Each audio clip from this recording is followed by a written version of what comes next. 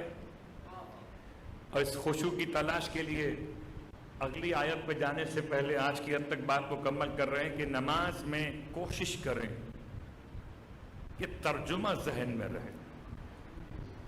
ہم بھٹکتے کیوں ہیں کہ ترجمہ ذہن میں نہیں ہوتا. اور ترجمے کے ساتھ ساتھ ایسا ماحول فراہم کریں نماز کے لیے کہ جو میرے اور آپ کے اذہان کو متوجہ نہ کرتا. مثلا اگر پیاس لگی ہو تو پیاس کو روک کے نماز نہ پڑھیے. اگر بھوک لگی ہو شدید قسم کی تو بھوک کو روک کے نماز نہ پڑھیے. ورنہ کیا ہوگا کہ نماز میں خیال یہی آئے گا کہ بس جلدی ختم ہو تو پانی پینا ہے. کوئی اگر پرابلمز ہیں تو پہلے سالو کر لیجئے. جب اطمینان ادھر ہو تو پھر نفس مطمئنہ کی محبت میں خدا کی بارگاہ میں کھڑے ہو کر نماز پڑھ لیجئے. الذین هم فی صلاتہم خاشعون. آج کی حد تک بات کو روکتے ہوئے لفظ زکوٰۃ پر کل پہنچیں گے. لیکن عقیل، کیا مقام تھا عقیل کا؟ یہ الگ بات کہ آپ کی کنیت بڑی عجیب سی ہے. آپ کی کنیت ہے ابل یزید، یزید کے والد. صلوات پڑھے محمد و آل محمد.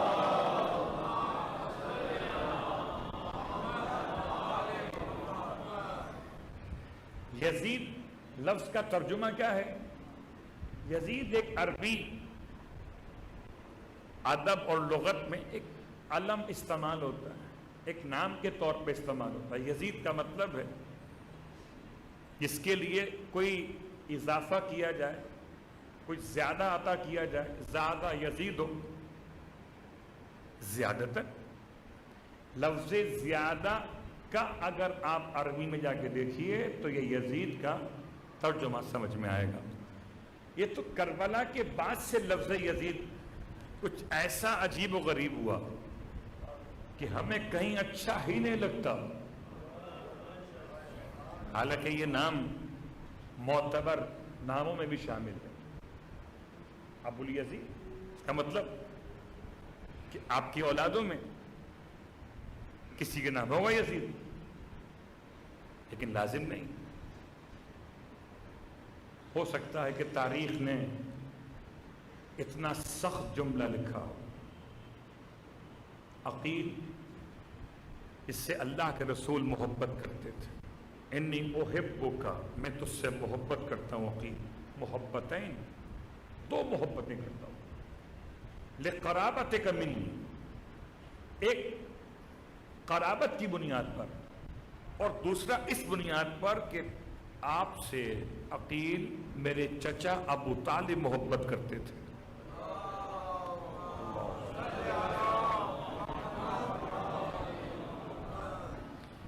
یہ دو محبتیں اللہ کے رسول کی طرف سے عقیل کے لیے.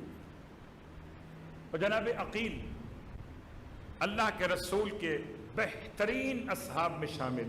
بعض نادان لوگوں نے عقیل کو ڈالا اس طرف کہ فتح مکہ، بعض کہتے ہیں جی بدر کے موقع پر نہیں، اس وقت ہی اسلام کا اظہار کیا جب جعفر نے کیا. یہ بھی تمہیں سمجھانے کے لیے جس کے گھر مصطفیٰ پلتے ہوں. بھائی جناب عقیل کے بستر پر بھی تو رسول کو لٹایا جاتا تھا، اور رسول کو عقیل کے بستر پہ لٹاتے تھے. تو اگر کہیں بستر کا رد و بدل ایمان کا عنوان بنے تو عقیل بھی ان میں شامل ہیں. کہ ابو طالب کے چاروں بیٹے، اور پیغمبر کے بستر پر آپ نے ہر بیٹے کو لٹایا اپنے، اور پیغمبر کو اپنے ہر بیٹے کے بستر پہ لٹایا. یوں سمجھیے کہ ابو طالب علیہ السلام نے اپنے چاروں بیٹوں کو محمد مصطفیٰ پہ قربان کر دیا. ان میں عقیل شامل ہے. عقیل علیہ السلام کی شادی کل جو تذکرہ تھا اس کو مکمل کرتے ہوئے کسی کنیز سے نہیں ہوئی، اسے شام سے خریدا ہو. آپ کی شادی قوم نبطی کی خاتون سے ہوئی، اور نبطی قبیلہ کہلاتا تھا عجم، یعنی آج کی زبان میں کہیے ایرانی. حضرت عقیل ابن ابی طالب کے نکاح میں ایرانی خاتون تھی، آزاد خاتون تھی، کوئی کنیز نہیں تھی، اور خدا نے اسی خاتون سے آپ کو صاحب اولاد کیا. جناب عقیل کی شخصیت میں اس طریقے سے تاریخ نے شخصیت کو چھپانے کے لیے اتنے سارے واقعات میں کل مکمل کر چکا. جناب عقیل، آپ کا گھر اتنا مقدس کہ جنت البقیع میں 4 ائمہ کی قبور مقدسات عقیل کے گھر میں ہیں. اگر کبھی جنت البقیع تاریخ آپ پڑھیں یا سماعت کریں تو جنت البقیع میں الگ الگ پورشن بنے ہوئے، ٹکڑے بنے ہوئے، یہ اس خاندان کا، یہ اس خاندان کا، اس خاندان کا. تو 4 اماموں کی قبور مقدسات ہیں وہ جناب عقیل کے گھر کے اندر. وہ 4 امام اہل بیت کے عقیل کے گھر مہمان ہیں آج تک. اور جناب عقیل کو ہی سرکار ختمی مرتبہ صلی اللہ علیہ وآلہ وسلم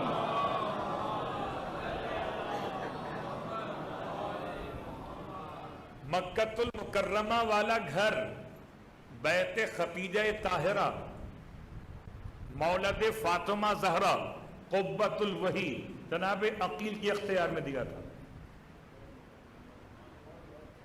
مکے میں امین تھے مصطفیٰ کے لیے، اور مدینے میں میزبان آل مصطفیٰ کے لیے. یہ عقیل ہیں، اور اسی لیے عقیل کے لخت جگر کو خدا نے وہ مقام عطا کہ جو کل آپ نے سماعت کیا. بہت سارے لوگ ایسے آئے جن کا نام تاریخ میں لیا نہیں جاتا، صرف اشارے کر رہا ہوں. ایک کا نام تھا عبید اللہ ابن حر جعفی. منزل قصر بنی مقاتل پر امام کی اس سے ملاقات، عجیب جملہ ہے، اور امام فرماتے ہیں کہ تم میرا ساتھ نہیں دو گے، تم نہیں چاہتے کہ تمہارے گناہ بخشے جائیں. کتاب کا حوالہ مقتل الحسین عبد الحسین مکرم نے لکھا امام کے الفاظ کو، واللہ عالم بسم. امام نے ارشاد فرمایا کہ تم چاہتے نہیں ہو کہ توبہ کرو. تو کہتا ہے عبید اللہ ابن حر کہ میری توبہ کہاں قبول ہوگی، میں نے بڑے گناہ کیے ہیں. فرمایا اگر رسول کے نواسے کی مدد کرو تو گناہ معاف ہو جائیں گے. آؤ. کہتا ہے خدا کی قسم میں جانتا ہوں کہ اگر میں آپ کا ساتھ دوں تو جنت میں جاؤں گا، لیکن میں کیا کروں کہ میں اگر آپ کا ساتھ دوں تب بھی آپ کو شہید ہونے سے بچا نہیں سکتا. تو اب اگلا جملہ میں اپنے طور پہ سمجھتا ہوں کہ پھر اپنی جان خواہ مخواہ آپ کے ساتھ میں ضائع کروں. یہ اس نے کہا ہے کہ میرا نفس موت پر راضی نہیں ہے. قبلہ یہاں بیٹھ کر تاریخ پڑھنا اور ہے، اور تاریخ کے صفحات میں اندر جا کے اس کو محسوس کرنا. یہ کون تھا؟ یہ کوفے سے آیا تھا، اور کوفے میں حالات دیکھ کر آیا تھا، مسلم کا حال دیکھ کر آیا تھا، ہانی کا حال دیکھ کے آیا تھا، شیعان اہل بیت پر ہونے والے ظلم دیکھ کر آیا تھا. اس کو یقین تھا کہ جو حکومت کی طاقت ہے اس کے خلاف، اہل بیت کے خلاف، بہت مضبوط ہے. تو اس نے یہ کہہ کر کہ اچھا آپ ایسا کیجئے میرا یہ گھوڑا لے جائیے، گھوڑے کا نام ملحقہ ہے، اور میں اس پہ جو بھی کام کرنے گیا بہت اچھا کام کیا میں نے، یہ آپ کے ساتھ جائے گا۔ اللہ اکبر۔ امام نے ارشاد فرمایا کہ ہمیں تمہارا گھوڑا نہیں چاہیے، اگر تم نہیں آ سکتے تو ہمیں کسی دھوکے باز شخص کا ساتھ نہیں چاہیے۔ یعنی مولا سے ملاقات کے بعد بھی کربلا سے ایک منزل کا فاصلہ ہے، 29 ذی الحج کے واقعات میں عبید اللہ ابن حر ناکام رہ گئے، مگر سلام و آقا حسین پر پھر بھی فرماتے ہیں اچھا اگر تم نہیں آتے ہو تو یہاں سے اتنا دور چلے جاؤ کہ ہمیں شہید ہوتے ہوئے نہ دیکھ سکو۔ ہم جب آواز استغاثہ بلند کریں وہ آواز تم تک نہ پہنچے، کہ خدا کا فیصلہ ہے جو آواز استغاثہ سن کے میری مدد نہ کرے اسے خدا اوندھے منہ جہنم میں ڈال دے۔ اللہ اکبر۔ کیا ہدایت کی ذمہ داری کو امام نے مکمل کیا۔ ساتھ نہیں دیتے تو نہ دو، لیکن دور چلے جاؤ۔ بالکل اسی انداز سے قیس بن عمرو بن قیس سے مشرقی کا واقعہ بھی بالکل اسی انداز سے۔ بس میں نے بات کو تمام کیا۔ یہ 29 ذی الحج، پھر پہلی محرم اور 2 محرم کو زہرا کا لال کربلا آ گیا۔ کہتے ہیں کہ میرے مولا نے زمین کربلا کی خاک کو اٹھا لیا۔ جب زلجنہ تبدیل کرنے کے بعد بھی کوئی گھوڑا آگے نہ بڑھ سکا تو روایات ایک اس انداز سے ملتی ہیں کہ مولا نے نام پوچھا کہ اس علاقے کا نام کیا ہے۔ ایک روایت کہ امام نے اس زمین سے خاک کو اٹھایا اور اپنے ابا کے دامن سے اپنی جیب مقدس سے خاک کو نکالا اور فرماتے تھے یہ خاک جبرائیل میرے نانا کو دے کر گئے تھے۔ کبھی آپ اس کو سونگتے تھے، کبھی اس کو سونگتے تھے۔ کبھی فرماتے تھے کہ نانی ام سلمہ کے سامنے جب جبرائیل امین میری شہادت کی خبر لائے تھے تو ساتھ میں خاک بھی لائے تھے۔ امام فرماتے ہیں اسی مقام کا وعدہ کیا گیا تھا کہ مقتل کی روایت ہے، فرماتے ہیں یہیں پر ہمارے خیام نصب کیے جائیں گے، یہیں پر ہمارے بیٹوں کو ذبح کیا جائے گا، یہیں پر ہماری لاشوں پہ گھوڑے دوڑائے جائیں گے۔ بھیا عباس قافلے کو روک دیا جائے۔ رونے والوں ادھر امام نے قافلے کو روکنے کا حکم دیا، ادھر جناب زینب کبریٰ کی حالت غیر ہونے لگی۔ اس زمین کربلا پر ابھی چند ساعتیں گزری ہیں، جناب زینب سے بیٹھا نہیں جاتا، جناب ام کلثوم کی عجیب حالت ہے۔ رونے والوں ماں جائے کو بلوا کے کہتی ہیں بھیا یہاں سے کہیں اور کیوں نہیں چلتے؟ پوچھا مولا نے بہن کیا ہو گیا؟ تو فرماتی تھی بیویاں بھیا دل گھبراتا ہے، وحشت سی ہوتی ہے، ارے اس زمین کی مٹی سے مجھے آپ کے خون کی خوشبو آ رہی ہے۔ واہ مصیبت ہاں، واہ محمد ہاں۔ رونے والوں بس آخری 2 جملے۔ امام نے قیام کا فیصلہ کر لیا، میرا مولا زمین کربلا پہ اب قیام نصب ہونے لگے، زمین خرید لی گئی۔ ہائے بنو اسد کے زمینداروں سے امام نے زمین خریدنے کے بعد پھر ارشاد فرمایا تھا اے بنی اسد کے مردوں، اے جوانوں، جب ہم شہید کر دیے جائیں تو ہماری لاشوں کو دفن کر دینا۔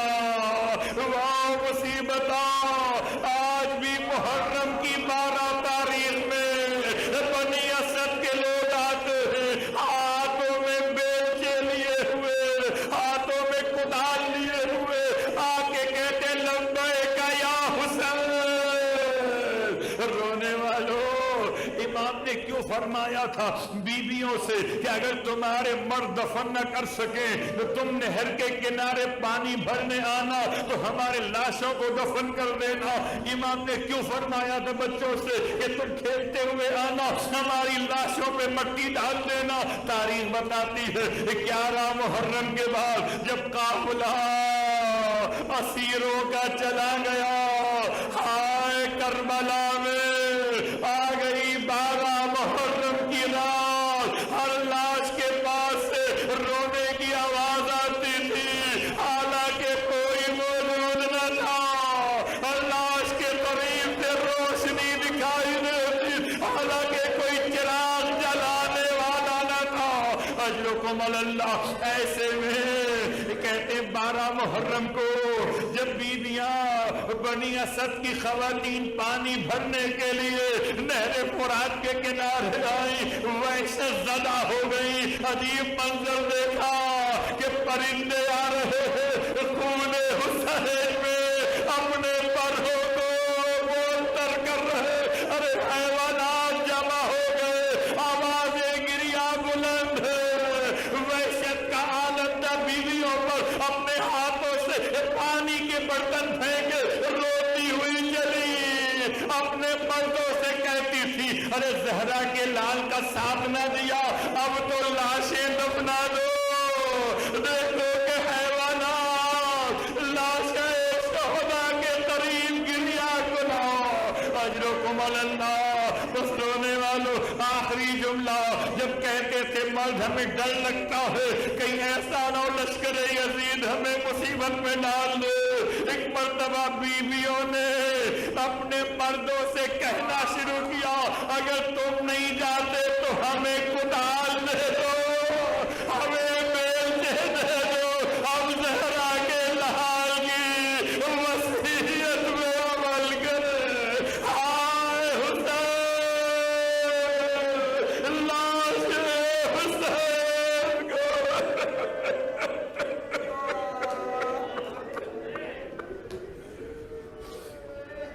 اللہ ولعنة الله على القوم الظالمين وسيعلم الذين ظلموا أي منقلب ينقلبون۔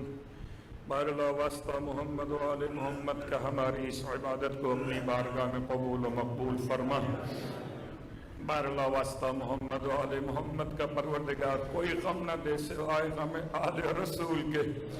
بار اللہ واسطہ محمد و آل محمد کا میرے مالک کربلا مولا کی زیارات سے ہم سب کو مشرف فرما۔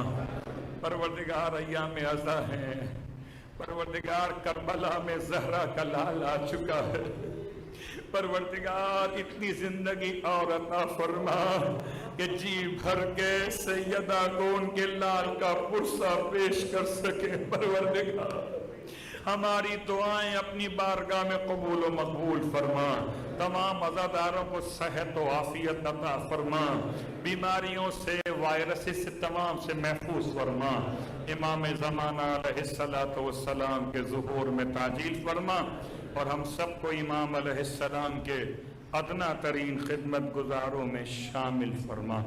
ربنا تقبل منا انک انت السمیع العلیم بجائے محمد وآلہ المعصومین برحمتک یا ارحم الراحمین۔